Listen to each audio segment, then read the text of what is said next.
دوستو، ہمارے پیارے نبی حضرت محمد مصطفیٰ صلی اللہ علیہ وآلہ وسلم روزانہ ظہر کی نماز کے بعد بازار کا چکر لگایا کرتے تھے اور ایک ایک دکان کو خود دیکھا کرتے تھے کہ کیا وہ شریعت کے مطابق ہے یا نہیں۔ اور آج ہمارے علماء کو بازار کا راستہ تک نہیں آتا اور وہ اس بات کو بزرگی سمجھتے ہیں کہ ہم بڑے بزرگ ہیں، ہم تو کبھی بازار ہی نہیں جاتے۔ میرے نبی روزانہ بازار جاتے تھے۔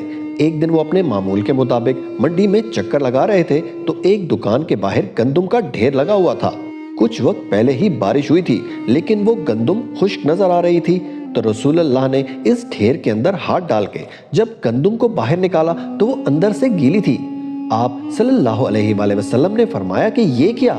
تو دکاندار نے عرض کی، یا رسول اللہ، بارش آئی تھی تو گندم گیلی ہو گئی تھی، تو ایسا غلہ تو کوئی بھی نہیں خریدتا، تو میں نے گیلا اندر کر دیا اور خشک اوپر کر دیا۔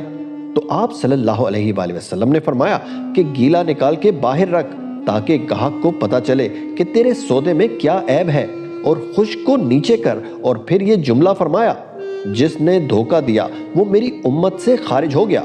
رسول اللہ صلی اللہ علیہ وآلہ وسلم نے کتنی سخت بات فرمائی ہے، اور آج ہم کیا دیکھتے ہیں کہ ہر طرف دھوکہ دہی چل رہی ہے اور پوچھنے والا کوئی نہیں۔